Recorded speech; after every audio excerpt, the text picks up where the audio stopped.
You open a container from the back of the fridge. You do not read the label first. You do not inspect it like a scientist. You crack the lid, the smell hits you, and it feels like your face has already made the decision. Nope, the scary part is not the smell itself. It is what your body treats the smell as, a possible contamination warning. So why does a rotten smell still scare your brain? The better answer is this. Your nose is tied to an old false alarm system. Not a perfect danger detector, not a food safety test, an early warning that says, pause before you get closer. And that is the strange part. You can know, logically, that you are standing in a safe kitchen. You can know the container is just leftovers. But your body still acts like the smell is a warning. That tiny recoil is older than refrigerators, older than trash bags, older than the word gross. When the possible risk is spoiled food, dirty water, or contamination, being wrong early may be better than being right too late. Imagine an ancient camp. No labels, no sealed packages, no refrigerator light. Just a skin of water, a pile of gathered food, a shared fire, and a lot of things that could go bad before anyone understood why. If something smelled wrong, you did not need a lecture. You needed a quick body rule. Step back. Do not eat yet. Make the group look twice. That reaction is what disgust is good at. Disgust is not only a feeling, it is a stop sign with a face. The wrinkled nose, the pulled back mouth, the hand that comes up before you planned it. It is your body saying, do not put that near me. In a world without labels or refrigeration, that would not have been a silly reaction. Bad food could mean sickness. Dirty water could mean sickness. Rotting things, waste, wounds, and spoiled meat could all be clues that something near you might be risky. The clue did not have to be perfect. It only had to be cheap. That is how many body alarms work. They do not begin with a full report. They begin with a push. Heat says, pull your hand back. Pain says, stop moving that way. A bitter taste says, maybe do not swallow yet. Smell can work like that too. It gives you a first vote, not the final answer. Just a first vote. If you step back from one safe but smelly thing, you lost a meal. If you ignored one dangerous thing, you might lose much more. That is why this alarm is jumpy. It is built more like a smoke alarm than a judge. Smoke alarms do not wait until the house is definitely burning. They scream when the air seems wrong. Your disgust system works in a similar spirit. It reacts early. It overreacts sometimes. And then, if you are lucky, your slower brain can come in and ask questions. But there is a twist. Smell is not magic. It can warn you about some kinds of spoilage. It can tell you that milk has turned sour, fish smells wrong, or something in the room needs attention. But it cannot certify safety. Some dangerous bacteria do not politely announce themselves with a terrible smell. Some unsafe food can look normal.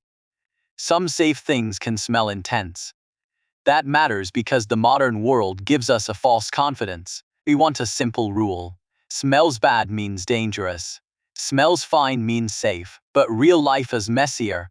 Your nose can catch some obvious warnings. It cannot replace time, temperature, storage, or actual food safety rules. So the old rule is not, if it smells fine, eat it. That is the dangerous version. The old rule is simpler.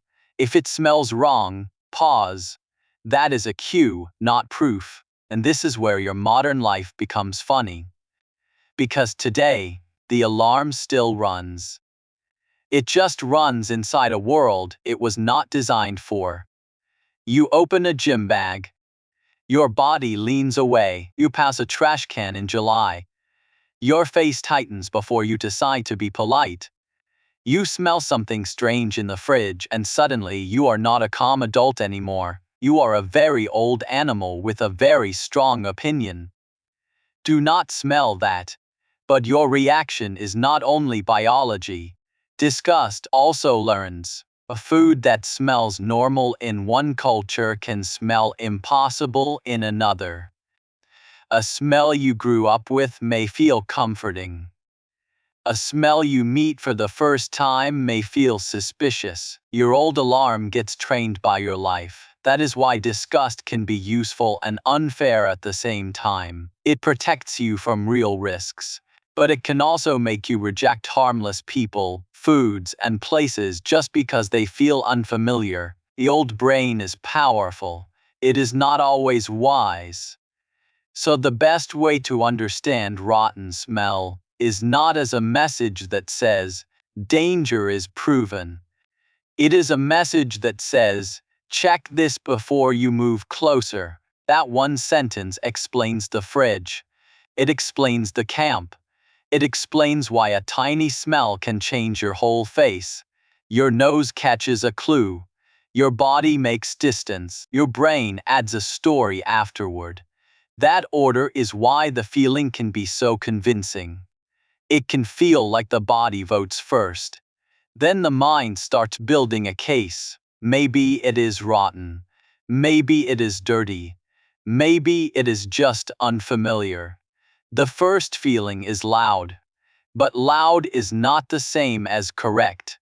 Sometimes the story is right. Sometimes it is just an alarm being too careful.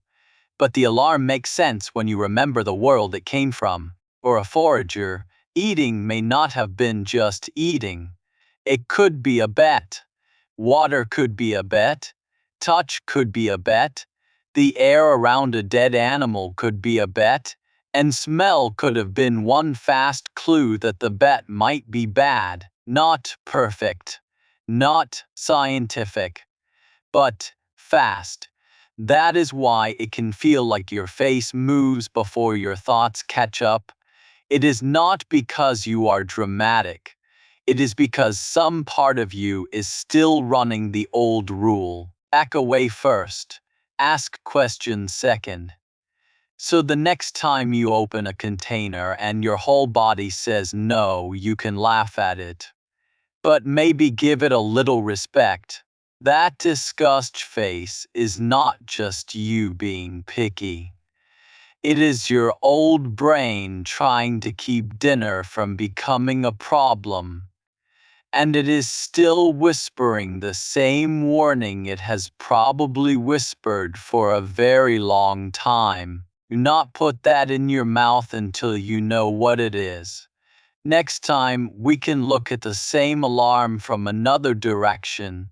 Why a dirty surface can still make your hand pull back, even when the real danger is not always there.